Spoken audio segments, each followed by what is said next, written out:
Bonjour à tous, aujourd'hui comme promis je vais vous proposer la pose de puce Xeno dans la GameCube qui se trouve sur AliExpress très facilement, plus le démontage. Alors en premier temps on retire les 4 vis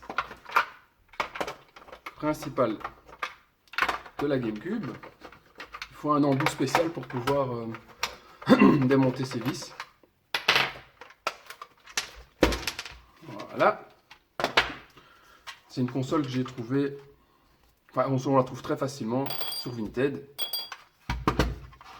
Bon, les prix ne sont pas encore vraiment excessifs si on cherche un petit peu. Alors on enlève la partie des manettes. Donc là il n'y a pas de vis. Alors on commence par la partie ventilateur. Voilà, donc on peut enlever ça aussi. Alors une fois qu'on a enlevé les deux vis, on peut enlever les 3 qui sont ici.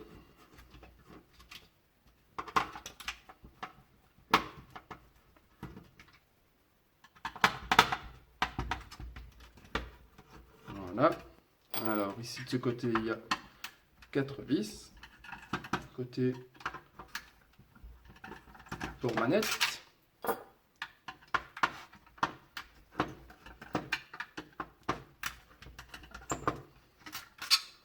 Voilà.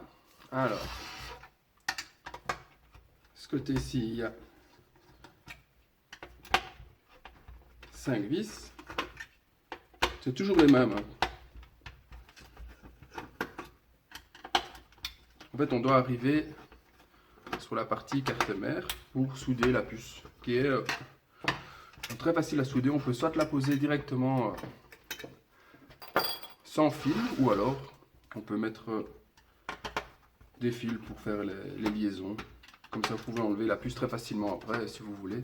Parce que si elle est soudée à la carte mère, directement sans fil, ben, c'est plus compliqué pour la retirer. Après, si un jour vous voulez la retirer, la remettre en mode normal, quoi.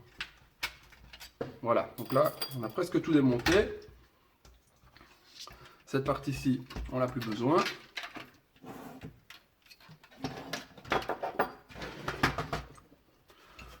Alors, on va directement souder la puce sur la partie du dessus.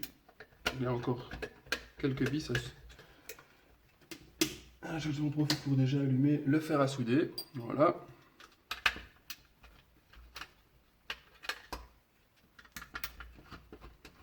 Les points sont vraiment...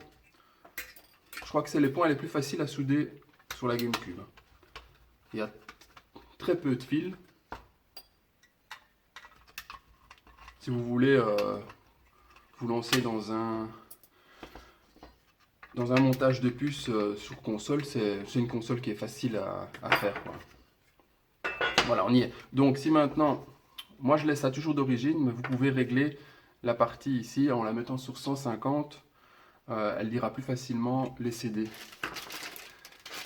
Il y a un CD qui est fourni avec la puce, le DVD suisse, qui permet d'aller faire la lecture de la carte SD. Alors, la puce, elle se présente comme ça. Je ne sais plus combien ça coûte, je crois que c'est 5 euros. 5 euros le pack. Et alors, pour la lecture de la carte SD. Voilà. Ça se présente comme ça. Alors, la puce, soit on la met directement comme ça ici, et vous faites les points, soit vous la mettez ici, et vous faites les fils. Moi, c'est comme ça que je vais faire. Alors, je mets un peu de toile isolante en dessous de la puce, pour pas faire de contact.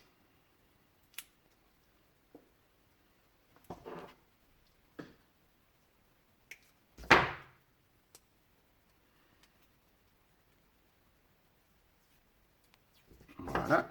Et au fait, avec la vis qui est ici, je vais soutenir la puce.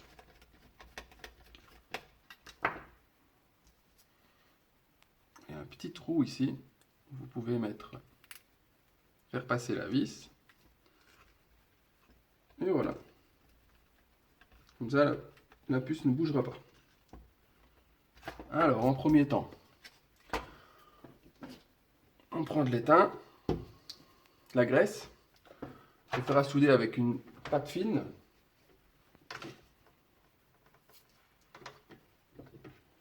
Bon, moi j'ai mis mon fer à souder à 420. Pas le mettre au-dessus de 450 parce que sinon vous brûlez la tête. Alors le top c'est évidemment d'utiliser des lunettes, des loupes. Bon, moi j'ai de bons yeux, mais bon, quand même, il faut pas trop, il faut quand même aller. Avec des lunettes, c'est beaucoup plus facile. Alors on fait d'abord les points. On rajoute un peu d'étain sur la puce, sur tous les points. Et après,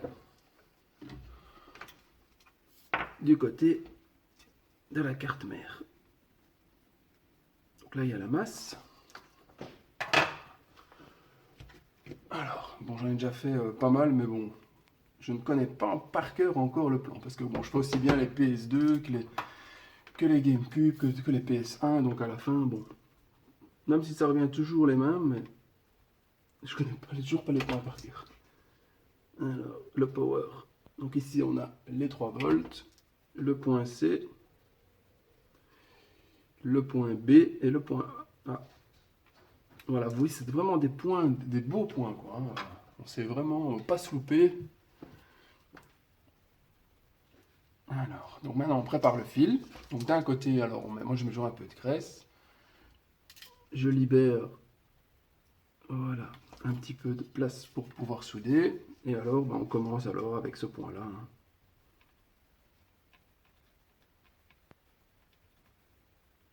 Voilà. Donc on passe comme ça en fait. Bon, il y a plein de techniques. Hein. Vous pouvez les mettre comme vous voulez, faire des très beaux montages, tout ça vraiment esthétique.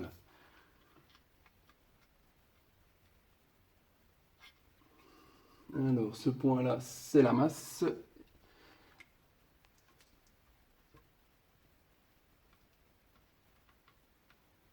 Et voilà, ça c'est le premier point. Et comme ça, ainsi de suite pour tous les points. Voilà, un peu de graisse. Je mets mon fer contre le câble, en fait, le plastique. Faites la place pour libérer à ce moment-là le fil. Comme j'ai mis de la graisse, hop, ça absorbe directement. Ça fait directement de beaux petits points. Ça c'est la technique, hein. En fait, hop, vous coupez. Vous remettez un peu de graisse. Vous mettez votre fil contre le fer, ça fait un peu de place pour le câble, hop. Et là on peut le souder.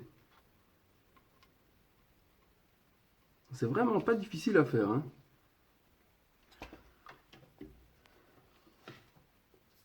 Si vous voulez essayer un jour, vous prenez sinon une carte mère HS d'autres choses.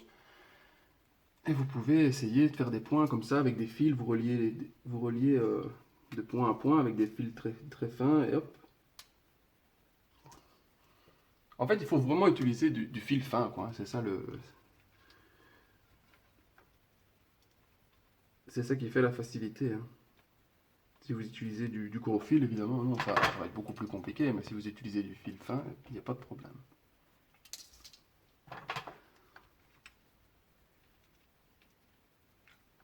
Hop.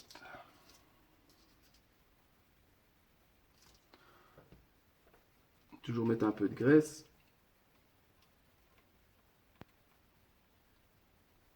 Voilà.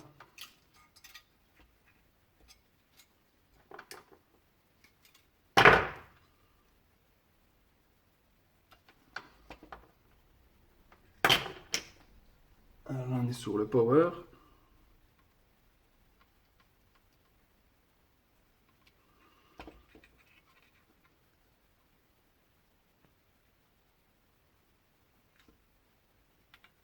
Voilà.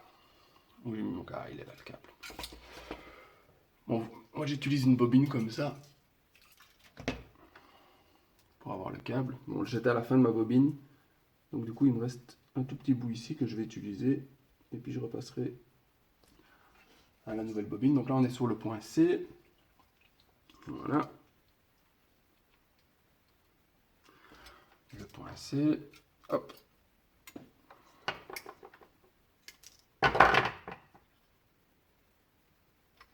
Un peu d'étain. Un peu de graisse.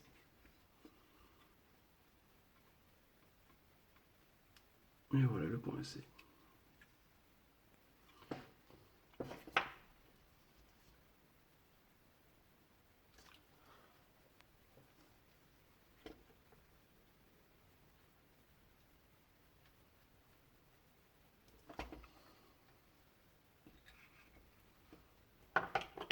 Le point A.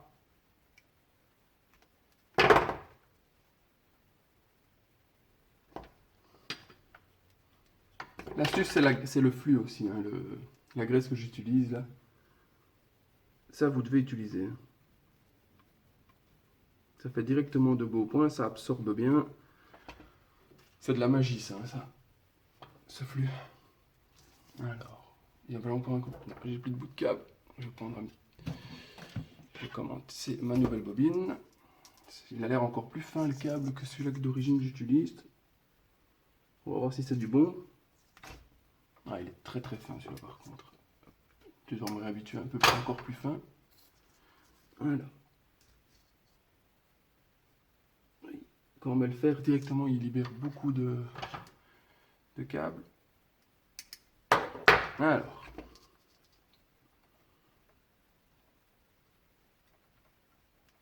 Et voilà le dernier.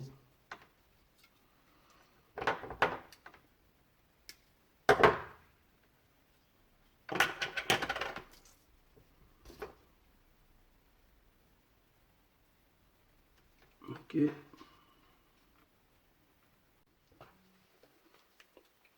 Toujours bien nettoyer votre fer après. On vérifie juste que tout est bon. Ça a l'air nickel. Alors il y a un petit LED ici sur la puce qui va vous montrer si c'est bon ou pas quand on allume la console. Ça devient, je crois que si c'est rouge à l'allumage, si ça devient orange, si le LED devient orange, c'est bon. Bon, malheureusement, je dois refermer la console pour pouvoir faire le test. Pas tout à fait, bon, on ne verra pas le LED malheureusement. Alors, on le voit sur les côtés, quoi, mais pas sur la vidéo, ça va peut-être pas se voir. Alors du coup, maintenant, donc j'ai bien tout remis, hein, j'ai fait ça, j'ai fait ça. On va juste voir que ça fonctionne. On n'est pas obligé de tout revisser. Voilà. Ok.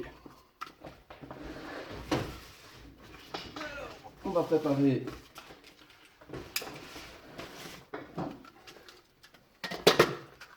la lime.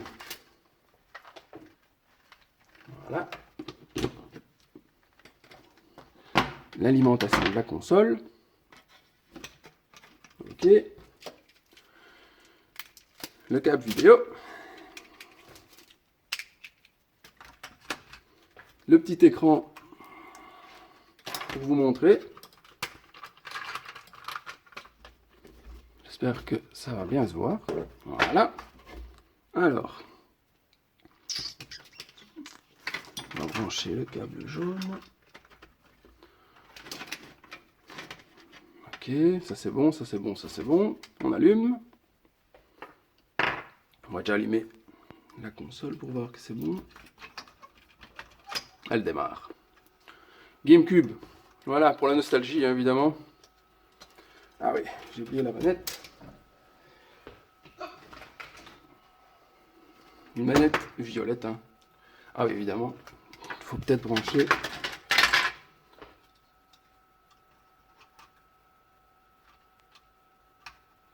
Voilà.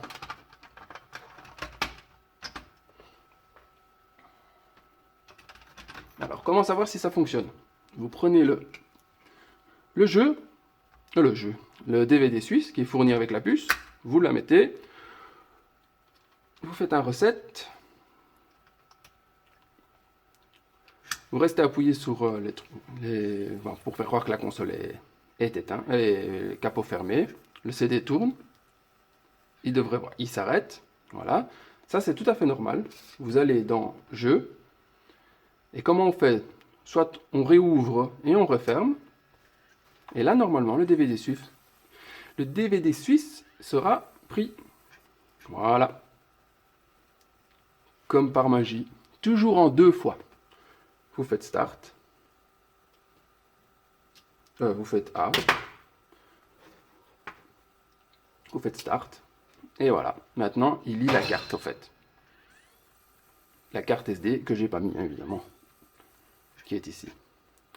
Alors, on va vous remontrer avec la carte. Bon, là, tout fonctionne très bien. Je vais vous montrer avec la carte, quand même. Alors, on prend le lecteur de cartes.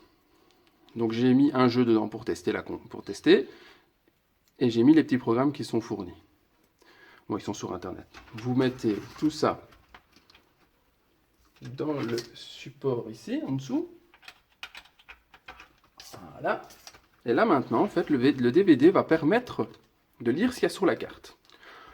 Alors, comment on peut faire? Il y a une deuxième façon pour allumer la console aussi. Vous restez fermé, capot éteint, capot fermé, vous allumez la console.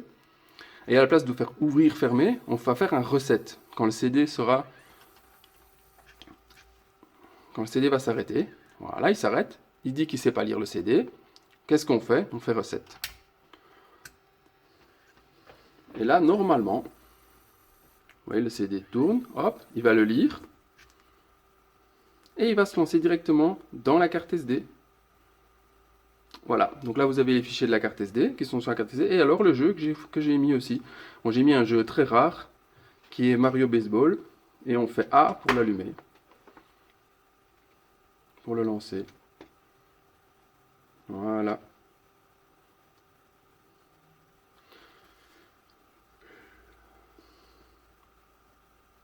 Et voilà, Mario Baseball qui se lance.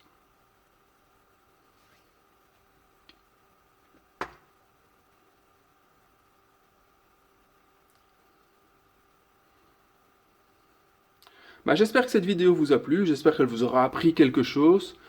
Moi, je vais faire la même chose pour la PlayStation 2. Bon, c'est pas des consoles qui sont très rares à pucer. Je pourrais pucer la Saturn ou quelque chose d'autre. Je vais essayer de voir. J'en ai une, mais je vais voir si je peux faire quelque chose pour vous apprendre quelque chose en tout cas. J'espère vous avoir aidé pour la GameCube. Si vous avez des questions de comment on fait. Donc là, la puce se trouve sur AliExpress à 5 euros plus ou moins, 5, 6, 7 euros. Le montage de la puce est très facile à faire, vous avez vu, donc la vidéo dure un quart d'heure plus ou moins. En un quart d'heure, on peut régler ça. Du moment que vous avez une pâte fine, donc quelque chose de très fin, une bobine avec un câble fin aussi, dans ce style-là, hein, ça devrait le faire. Voilà, voilà. Alors, vous avez aussi, pour ceux qui sont encore là, il y a du câble comme ça c'est le plus fin que j'utilise. C'est vraiment comme un cheveu. Mais ça, moi j'utilise que pour la PS2, pour des points qui sont pas directement visibles, où il faut gratter le vernis pour faire un point. Alors moi j'utilise ce câble là. Sinon j'utilise pas ce câble, j'utilise quand même du câble comme ça. Voilà. Merci à tous d'avoir regardé la vidéo et à bientôt.